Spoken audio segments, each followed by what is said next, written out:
আসসালামু আলাইকুম। আশা করি আল্লাহর অশেষ রহমতে সকলেই ভালো আছেন। বর্তমান সময়ে সবচাইতে আলোচিত বিষয় বা উদ্ভূত পরিস্থিতি নিয়ে কিছু কথা বলার জন্য আপনাদের সম্মুখে আম, এসেছি। আমার আজকের উদ্দেশ্য হচ্ছে কিছু তথ্য উপাত্ত ভিত্তিক গঠনতান্ত্রিক আলোচনা করা। প্রথমেই আমি আমার কথা বলার ভুল ত্রুটির জন্য ক্ষমা চাচ্ছি। আর তারপরেও ক্ষমা চাচ্ছি, আমার কাছে বর্তমানে কোনো ধরনের মাইক্রোফোন নেই, যেহেতু আমি এ ধরনের কথা বলতে সোশ্যাল মিডিয়াতে অভ্যস্ত না। সে কারণে হয়তো আপনাদের শুনতে একটু কষ্ট হবে, আপনারা একটু সাউন্ডটা দয়া করে বাড়িয়ে নেবেন। অলরেডি আপনারা ক্যাপশন দেখে বুঝতে পেরেছেন আমি কি বিষয়ে কথা বলতে চাই। তারপরেও বলতে হয়, বর্তমানে ডিগ্রিধারী বিএসসি ইঞ্জিনিয়ার এবং ডিপ্লোমা ইঞ্জিনিয়াররা দেশে আন্দোলনরত রয়েছেন।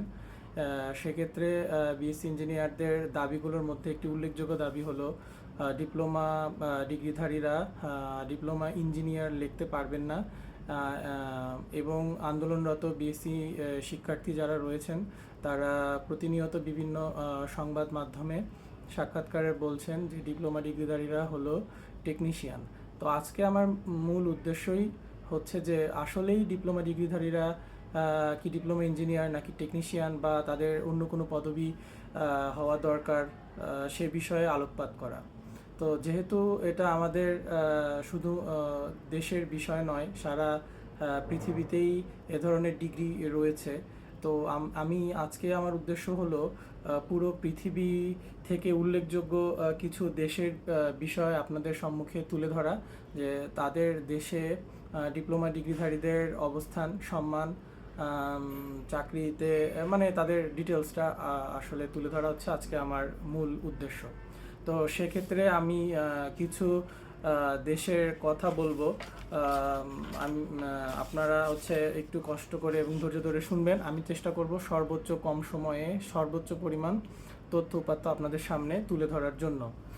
প্রথমে আমি এক কথায় কিছু দেশের নাম এবং পাশাপাশি সেখানে ডিপ্লোমা ইঞ্জিনিয়ারদের পদবি কি আছে সেগুলো বলে যাব।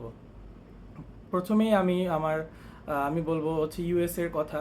সেখানে এই ধরনের যারা ডিগ্রি নিয়ে থাকেন, ডিপ্লোমা, তাদেরকে বলা হয় হলো ইঞ্জিনিয়ারিং টেকনিশিয়ান অথবা অ্যাসোসিয়েট ইঞ্জিনিয়ার। তারপরে যদি আমি ইউকের দিকে তাকাই, সেখানে দেখতে পারবো তাদেরকে বলা হয় হলো ইঞ্জিনিয়ারিং টেকনিশিয়ান। ইউএসএ তো ইঞ্জিনিয়ারিং টেকনিশিয়ান বা অ্যাসোসিয়েট ইঞ্জিনিয়ার, ইউকেতেও ইঞ্জিনিয়ারিং টেকনিশিয়ান। আচ্ছা, রাশিয়ার দিকে যদি তাকাই আমি, তাহলে দেখব সেখানে বলা হয় জুনিয়র স্পেশালিস্ট ইঞ্জিনিয়ার। জাপানে এদেরকে বলা হয় তাদের নিজস্ব ভাষায় কোশেন গ্রাজুয়েট, এবং এদের পদবি হলো জাপানি ভাষায় গিজুট সুসা, যার মানে হলো ইঞ্জিনিয়ার অথবা টেকনিক্যাল এক্সপার্ট। আবার আরেকটা ভাষায় বলা হয় গিজুট শুইন, যার মানে হলো টেকনিক্যাল স্টাফ, অ্যাসোসিয়েট ইঞ্জিনিয়ার অথবা জুনিয়র ইঞ্জিনিয়ার। চায়নার দিকে যদি আমি তাকাই, সেখানে ওদের নিজস্ব ভাষায় ওখানে বলা হয় হলো ঝুয়ানকে অর্থ যদি আমি ইংলিশে ট্রান্সলেট করি, সেখানে আমি পাবো হলো associate degree holder, junior college graduate বা টেকনিক্যাল কলেজ গ্রাজুয়েট।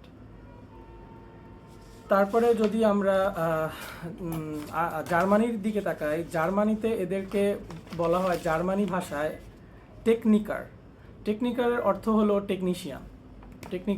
হলো টেকনিশিয়ান। এখন যেই দেশগুলোর কথা আমি বললাম, এদের মধ্যে জার্মানিতে বলা হয় টেকনিকার বা টেকনিশিয়ান, ইউএসএতে বলা হয় engineering technician or associate engineer. তো যেহেতু তর্কের মানে আলোচনার স্বার্থে আমি অ্যাসোসিয়েট ইঞ্জিনিয়ার বাদ দিলাম, এখানে ধরলাম যে ইউএসএতে বলা হয় ইঞ্জিনিয়ারিং টেকনিশিয়ান, ইউকেতেও ইঞ্জিনিয়ারিং টেকনিশিয়ান, রাশিয়াতে জুনিয়র স্পেশালিস্ট ইঞ্জিনিয়ার। তার মানে সেখানে নামের সাথে ইঞ্জিনিয়ার আছে, সেটা নিয়ে আলোচনার কিছু নাই। জাপানে আছে এবং চায়নাতেও আছে। তো ইউএসএর ক্ষেত্রে যদি আমি প্রথমে দেখি, ইউএসএতে বলা হয়েছে, যদি আমি অ্যাসোসিয়েট ইঞ্জিনিয়ার বাদ দিই, শুধুমাত্র ইঞ্জিনিয়ারিং টেকনিশিয়ান ফোকাস করি, তাহলে আমি এখানে বলবো যে হ্যাঁ, তারা ইঞ্জিনিয়ারিং টেকনিশিয়ান বলে, কিন্তু তাদের এই ডিগ্রিটা হলো 2 ইয়ার্স, মানে আফটার হাই স্কুল, মানে যা আমাদের এখানে এসএসসির পরে মাত্র 2 বছরের ডিগ্রি তাদেরকে বলা হয় ইঞ্জিনিয়ারিং টেকনিশিয়ান অথবা অ্যাসোসিয়েট ইঞ্জিনিয়ার। তো যেহেতু তারা 2 বছরের ডিগ্রি নেয়, আর আমাদের দেশে ডিপ্লোমা ইঞ্জিনিয়াররা 4 বছরের ডিগ্রি নেয়, সেক্ষেত্রে এখানে একটা পার্থক্য আছে, সেটা অবশ্যই আপনারা বুঝতে পারছেন। ইউকেতেও বলে ইঞ্জিনিয়ারিং টেকনিশিয়ান, কারণ ইউকেতে আসলে আমাদের মতো 4 ইয়ার মানে 4 ইয়ার্সের কোনো কোর্স নাই। হ্যাঁ, 4 বছরের কোনো কোর্স নাই। সেখানে হচ্ছে ধাপে ধাপে লেভেল লেভেল করে হচ্ছে, মানে লেভেল আছে যে একজন ধরেন বিটেক ন্যাশনাল ডিপ্লোমা করলো, সেটার হচ্ছে 2 বছর কোর্স ডিউরেশন করার পরে সে হচ্ছে লেভেল থ্রি এর একজন ইঞ্জিনিয়ার, মানে কারিগরি একজন ব্যক্তি। এরপরে সে যদি লেভেল 4-এ উঠতে হয়, তখন তাকে 1 বছরের একটা কোর্স করতে হয়, যাকে বলা হয় HNC বা হায়ার ন্যাশনাল সার্টিফিকেট। তাহলে 3 বছরের একটা কোর্স যখন সে করে, হ্যাঁ, ফুল টাইম 3 বছরের কোর্স, তখন সে লেভেল 4-এ ওঠে। হ্যাঁ, এখন লেভেল 3 হচ্ছে 2 বছরের কোর্স ইউকেতে, তার বেশিরভাগই হলো ব্যবহারিক, এবং লেভেল 4 হলো 1 বছরের একটা কোর্স HNC, যা হচ্ছে সাব ডিগ্রি পর্যায়ের ভোকেশনাল কোর্স।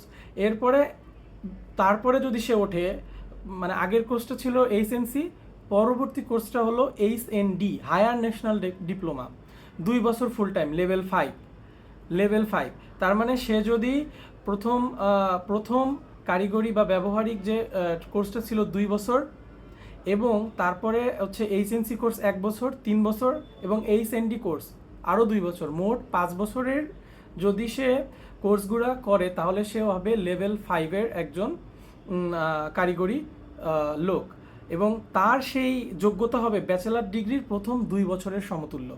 মানে ইউকেতে যাকে আপনি ইঞ্জিনিয়ারিং টেকনিশিয়ান বলছেন, তার 5 বছরের কোর্স হবে ব্যাচেলার ডিগ্রির 2 বছরের কোর্সের সমতুল্য। তাহলে এখন বাংলাদেশের ডিপ্লোমা ইঞ্জিনিয়ার যদি 4 বছরের কোর্স করে, তো তখন তাদেরকে আপনি কিভাবে এর থেকে নিচে নামাবেন? হ্যাঁ, এই একটা কথা গেল। তারপরে জাপানে আছে হচ্ছে, ওদেরকে বলা হয় ইঞ্জিনিয়ার বা টেকনিক্যাল এক্সপার্ট অথবা টেকনিক্যাল স্টাফ, অ্যাসোসিয়েট ইঞ্জিনিয়ার বা জুনিয়র ইঞ্জিনিয়ার। তো জাপানের এইখানে দেখেন জুনিয়র ইঞ্জিনিয়ার, বা আপনাদের তো সমস্যা যে ডিপ্লোমারা হচ্ছে নামের সাথে ইঞ্জিনিয়ার রাখতে পারবে না। তো ইঞ্জিনিয়ারগুলো যদি আমি বাদ দিই, আপনি যদি অন্তত 2টা জিনিসের দিকে তাকান, একটা হলো টেকনিক্যাল এক্সপার্ট আর একটা হলো টেকনিক্যাল স্টাফ।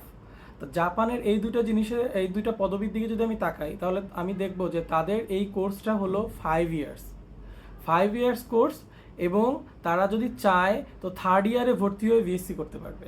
তো আমাদের দেশে কি 4 বছর ডিপ্লোমা করে তারা হচ্ছে 3rd ইয়ারে হচ্ছে বিএসসি করতে পারবে? অথচ জাপানে তারা 5 বছর এর কোর্সটা করতেছে, মাত্র আমাদের দেশের ডিপ্লোমা ইঞ্জিনিয়ার থেকে 1 বছরের কোর্স বেশি করতেছে, এবং তারা চাইলে বিএসসি করার জন্য 3rd ইয়ারে ভর্তি হতে পারতেছে। তাহলে তাদের টেকনিক্যাল এক্সপার্ট এবং টেকনিক্যাল স্টাফ, এদের সম্মান আমাদের দেশের ডিপ্লোমা ইঞ্জিনিয়ারের চেয়ে কি তারা বেশি দিচ্ছে না? আমরা এদেরকে ডিপ্লোমা ইঞ্জিনিয়ার বলতে চাচ্ছি না, অথচ সম্মান জাপানের সাথে তুলনা করতেছি, হ্যাঁ, যে বা অন্য দেশের সাথে তুলনা করতেছি, তারা হচ্ছে টেকনিশিয়ান, তারা ডিপ্লোমা ইঞ্জিনিয়ার না, অথচ সম্মান সেইখানে টেকনিক্যাল এক্সপার্টের চেয়েও কম দিচ্ছি, টেকনিক্যাল স্টাফের চেয়েও কম দিচ্ছি। ইউকের ক্ষেত্রেও তাই, 5 বছর কোর্স করে তারা ব্যাচেলর 2 ইয়ার্সের সমতুল্য ধরতেছে। হ্যাঁ, আর আমাদের এখানে আমরা তাদেরকে যদি বলি যে না, তারা ডিপ্লোমা ইঞ্জিনিয়ার না, ইউকেতে তাদেরকে বলা হয় ইঞ্জিনিয়ারিং টেকনিশিয়ান, অথচ তারা ইঞ্জিনিয়ারিং টেকনিশিয়ানকে 5 বছরের কোর্স করে ব্যাচেলর ডিগ্রি 2 বছরের সমতুল্য করতেছে বা সমতুল্য ধরতেছে। আমাদের দেশে 4 বছর ডিপ্লোমা ইঞ্জিনিয়ারিং করে তাদেরকে তো আমরা 2 বছর ব্যাচেলর ডিগ্রি সমান ধরছি না, অথচ বলতেছি যে আমরা অন্য দেশের তুলনা দিচ্ছি যে তারা হচ্ছে টেকনিশিয়ান। তাহলে ইউকের ইঞ্জিনিয়ারিং টেকনিশিয়ান যারা, তাদের মতো সম্মান আপনারা কি আমাদের ডিপ্লোমা ইঞ্জিনিয়ারদের দিচ্ছেন না। এরপরে আমরা যদি চায়নার দিকে তাকাই, তারা ওইখানে তাদের ভাষায় যে ঝুয়ানকে বলে, এর মানে হচ্ছে associate degree holder, junior college graduate বা টেকনিক্যাল কলেজ গ্রাজুয়েট। এই যে গ্রাজুয়েট পিছনে আছে, এটা নিয়েও তো আপনাদের সমস্যা হতে পারে, তাই না? চায়নাদের যে পড়াশোনার ডিপ্লোমা ইঞ্জিনিয়ারদের যে পদবি দিচ্ছে তারা। হ্যাঁ, তো এদিকে আবার খেয়াল করলে দেখবেন চায়নাদের এই ডিগ্রিটা নিতে সময় লাগে 3 বছর, সেখানে আমাদের দেশের যারা ডিপ্লোমা ডিগ্রিধারী তারা সময় দিচ্ছে 4 বছর। অথচ মূল্য কি এদের বেশি না আমাদের দেশের ডিপ্লোমা ইঞ্জিনিয়ারদের বেশি পাচ্ছি? আমি শুধুমাত্র আজকে কথা বলছি তাদের পদবি নিয়ে। হ্যাঁ, বাকি সময় যদি সময় পাই ইনশাল্লাহ তাহলে বাকি দাবিগুলো নিয়ে হয়তো কথা বলবো বা বলার ইচ্ছা আমার আছে। এখন আমি সংক্ষেপে যদি আবারও বলি, দেখেন আমি যদি আবারও বলি, আপনি যেই দেশগুলোতে নামের সাথে মানে টেকনিশিয়ান জড়িত সেই দেশগুলোর হয় ইউএসএ ডিগ্রি দেখবেন 2 বছর, আমাদের দেশে ডিপ্লোমা 4 বছর, আপনি তো সমান করতে পারবেন না। হ্যাঁ, তারপরে হচ্ছে ইউকেতে 5 বছরের ডিগ্রি নিচ্ছে, তারা ইঞ্জিনিয়ারিং টেকনিশিয়ান বলতেছে, আবার বিএসসির 2 বছরের সমান তারা। আমাদের দেশের ডিপ্লোমারা 4 বছর করতেছে, তারা তো সমান না। হ্যাঁ, তাহলে ওইখানে টেকনিশিয়ানের, আপনারা যে টেকনিশিয়ান বলেন ওই টেকনিশিয়ান আর আমাদের দেশে আপনি যদি এই পরিস্থিতিতে টেকনিশিয়ান বলেন ডিপ্লোমা ইঞ্জিনিয়ারদের, সেটা মিলে না। ওদের দেশে টেকনিশিয়ানের সম্মান ইঞ্জিনিয়ারিং টেকনিশিয়ান বলে ভাষাগতভাবে, তাদের সম্মান এবং অবস্থান এবং মর্যাদা আমাদের দেশে ডিপ্লোমা ইঞ্জিনিয়ার থেকেও অনেক ক্ষেত্রে বেশি পাচ্ছে তারা। হ্যাঁ, এরপরে আমি যদি লাস্টে হচ্ছে জার্মানির দিকে তাকাই, এদের সাথে তো যাই হোক টেকনিশিয়ানের আশেপাশে কিছু আছে। জার্মানিরা ডাইরেক্ট বলতেছে টেকনিকার, তাদের ভাষায়, জার্মানি ভাষায় বা জার্মান ভাষায়, যার মানে হলো টেকনিশিয়ান। তাহলে আমরা দেখি জার্মানিদের টেকনিশিয়ানদের কি অবস্থা। প্রথম 3 বছরের কারিগরি প্রশিক্ষণ নেয় তারা। টেকনিকার হতে প্রথম 3 বছরের কারিগরি প্রশিক্ষণ নেয় এবং তারপর এই প্রশিক্ষণের বাস্তব ভিত্তিক অভিজ্ঞতা থাকতে হবে 1 বছর বা 2 বছরের। তাহলে হলো 3 বছরের প্রশিক্ষণ, 1 থেকে 2 বছরের কাজের অভিজ্ঞতা যদি থাকে তাহলে সেই ব্যক্তি টেকনিকার কোর্সে ভর্তি হতে পারবেন। এরপরে সে টেকনিকার কোর্সে ভর্তি হতে পারবেন। আমি আবারও ক্লিয়ার করতেছি, জার্মানি টেকনিকার বা টেকনিশিয়ান হতে হলে তাদেরকে প্রথমে 3 বছরের একটি কারিগরি প্রশিক্ষণ নিতে হবে। সেই প্রশিক্ষণ ভিত্তিক বাস্তবিক কাজের অভিজ্ঞতা থাকতে হবে 1 থেকে 2 বছর। এরপরে সে টেকনিকার কোর্সে ভর্তি হতে পারবেন এবং সেই কোর্সের মেয়াদ হলো ফুল টাইম 2 বছর। ফুল টাইম 2 বছর, তাহলে সে টেকনিশিয়ান কেবল হলো। তার মানে 3 বছরের বাস্তবিক কাজের, 3 বছরের ব্যবহারিক ট্রেনিং, 1 বছরের বা 2 বছরের কাজের অভিজ্ঞতা, আর 2 বছরের হচ্ছে তার কোর্সের মেয়াদ। তার মানে সে এখানে ধরতে পারেন আপনি 5 বছরের হচ্ছে একটা ট্রেনিং। হ্যাঁ, 5 বছরের কোর্স, মধ্যেখানে 1 থেকে 1.5 বছর বা 2 বছরের একটা কাজের অভিজ্ঞতা থাকা লাগবে। এই টেকনিশিয়ানরা আসলে কি করে?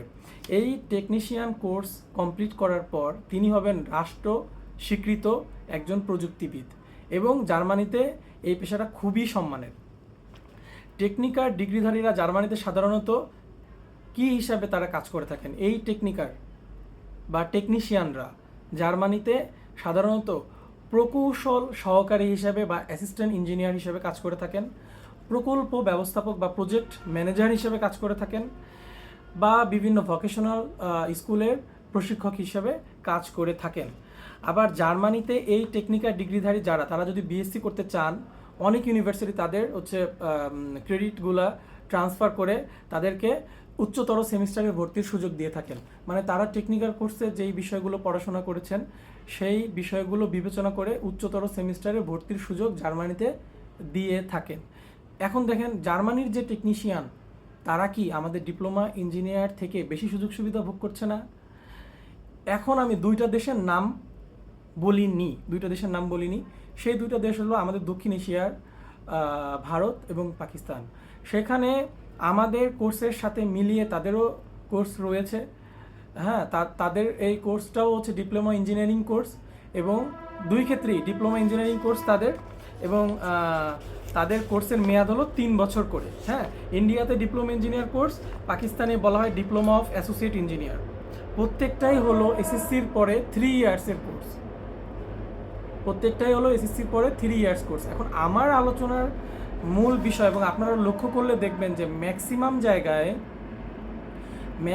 জায়গায় হচ্ছে তাদেরকে ডিপ্লোমা ইঞ্জিনিয়ার অথবা অ্যাসোসিয়েট ইঞ্জিনিয়ার হিসেবে বলা হচ্ছে। বাকি যে কিছু জায়গায় ইঞ্জিনিয়ারিং টেকনিশিয়ান অথবা জার্মানিতে শুধুমাত্র টেকনিশিয়ান বলা হচ্ছে, তাদের ভাষা বা তাদের পড়াশোনার কারিকুলাম বা তাদের অবস্থান অনুযায়ী, তাদের দেশের প্রেক্ষাপট অনুযায়ী তারা টেকনিশিয়ান বলতেছেন, এবং তাদের সম্মান সেই টেকনিশিয়ানদের অবস্থান এবং সুযোগ সুবিধা আমাদের দেশের ডিপ্লোমা ইঞ্জিনিয়ার থেকেও বেশি। অথচ আপনারা আমাদের দেশের ডিপ্লোমা ইঞ্জিনিয়ারদের যদি টেকনিশিয়ান বলতে চান, আমাদের দেশের প্রেক্ষাপটে সেটা সম্ভব না, সেটা অযৌক্তিক। কেন? আমাদের দেশের টেকনিশিয়ান বলতে আমরা যাদেরকে বুঝাই তাদের তো আসলে এরকম পড়াশোনাও করা লাগে না, জার্মানির মতো এই ধরনের সুযোগ সুবিধাও তারা পায় না, ইউকের মতো এই ধরনের সুযোগ সুবিধাও পায় না, ইউএসের মতো 2 ইয়ার্সের ডিগ্রিও করতেছে না। আমাদের দেশের যারা, তারা 4 ইয়ার্স একটা কোর্স করতেছে। এখন আমরা যদি তাদেরকে টেকনিশিয়ান বলতে চাই, তাহলে আমাদের সমগ্র কাঠামো জার্মানির মতো সাজাতে হবে আগে, ইউকের মতো সাজাতে হবে আগে। যতক্ষণ পর্যন্ত আমরা এই অবস্থানে আসি, ইন্ডিয়া বা পাকিস্তান, আমরা কিন্তু সকলেই তাদেরকে diploma engineer course, diploma engineer বলছি ডিপ্লোমা কোর্স শেষে। হ্যাঁ, এখন আমার কথা হচ্ছে যে সবগুলা দেশের তথ্য উপাত্ত বিশ্লেষণ সাপেক্ষে ডিপ্লোমা ডিগ্রিধারীদের বাংলাদেশের প্রেক্ষাপটে টেকনিশিয়ান বলার কোনো উপায় নাই, টেকনিশিয়ান বলার কোনো উপায় নাই। তারপরেও টেকনিশিয়ান বলার যদি কেউ চেষ্টা করে, এটা বলতে হবে যে এটা গায়ের জোরে এবং বিষয়টা হবে অযৌক্তিক। সকলকেই আমি অনুরোধ করবো, আপনারা একটু ঠান্ডা মাথায় চিন্তা করে দেখেন একজন টেকনিশিয়ানের কি প্রয়োজন পড়ছে। আমার মেকানিক্যাল ইঞ্জিনিয়ারিং নিয়ে ধারণা আছে, আমি বলি একজন টেকনিশিয়ানের কি প্রয়োজন পড়ছে। সে থার্মোডাইনামিক্স পড়তে যাবে, সে হাইড্রোলিক্স বা ফ্লুইড মেকানিক্স পড়তে যাবে, সে স্ট্রেংথ অফ ম্যাটেরিয়ালস পড়বে, অ্যাপ্লাইড মেকানিক্স পড়বে। কেন? তার এত জানার আসলেই কি খুব দরকার? এটা কেন বলতেছি? হ্যাঁ, সে পড়তে পারে, আপনারা বলতে পারেন সে পড়তে পারে, তো আমি বলতে চাই বুয়েট কর্তৃক যে 10ম গ্রেডের চাকরির পরীক্ষাগুলো হয়, সেই প্রশ্ন বিশ্লেষণ করলে আপনারা বুঝতে পারবেন যে এই ডিপ্লোমা ডিগ্রিধারীরা কী ধরনের নলেজ নিয়ে, ইঞ্জিনিয়ারিং নলেজ নিয়ে এই ধরনের প্রশ্নে তারা প্রতিযোগিতা করে চাকরিতে যাচ্ছে। এরা বলার উদ্দেশ্য শুধু এতটুকুই যে ওরা যদি এই ধরনের নলেজ নিয়ে যায়, আপনাদের নলেজ এর চেয়েও বেশি, বিএসসি ইঞ্জিনিয়ার যারা তাদের নলেজ অনেক বেশি, তারা অনেক বেশি পড়াশোনা করছে, বিভিন্ন থিওরেম বা হায়ার ইঞ্জিনিয়ারিং টার্মগুলো পড়াশোনা করেছেন।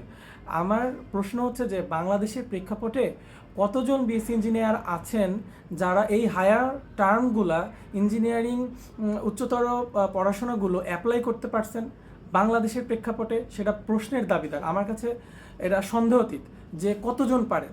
আমি সবসময় কিছু সংখ্যক আলাদা করে রাখবো, তাদের কথা বাদ, সামান্য কিছু সংখ্যক আমি আলাদা করব। বাকি আপনারা মেধাবী, অবশ্যই আপনাদের পড়াশোনা আরও আছে, কিন্তু আপনারা বাংলাদেশের প্রেক্ষাপটে চিন্তা করে দেখবেন যে এরা যে ধরনের পড়াশোনা করতেছে, ডিপ্লোমা ডিগ্রিধারীরা, হ্যাঁ, তাদেরকে টেকনিশিয়ান বলার সুযোগ নাই। আপনি ঠান্ডা মাথায় একটু চিন্তা করবেন, এটা তর্ক বিতর্কের প্রয়োজন পড়বে না আমি আশা করি। হ্যাঁ, তারপরেও ডিপ্লোমা ডিগ্রিধারীদের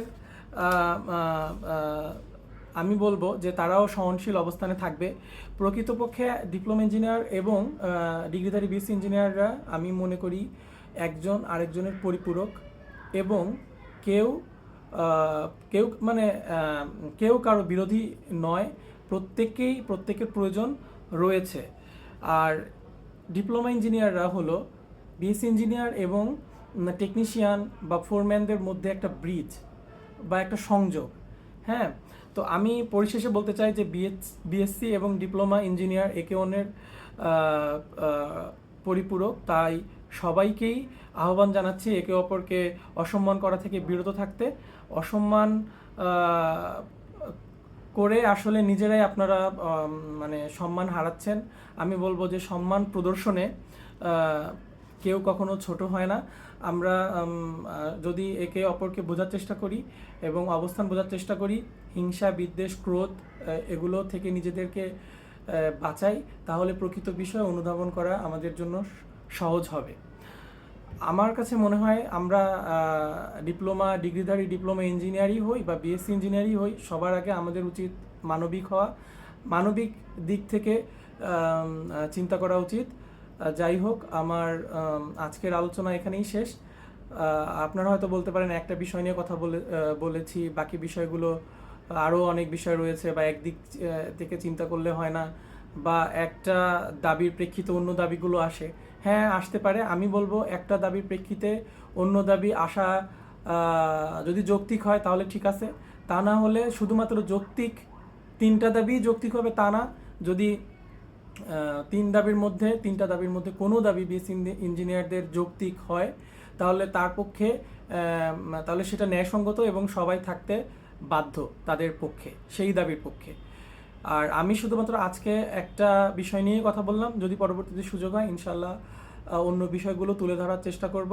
সকলেই ভালো থাকবেন, বিএসসি ইঞ্জিনিয়ার এবং ডিপ্লোমা ডিগ্রিধারীরা সকলেই ভালো থাকবেন। সকলের উদ্দেশ্যে সকলের জন্য আমার শুভকামনা।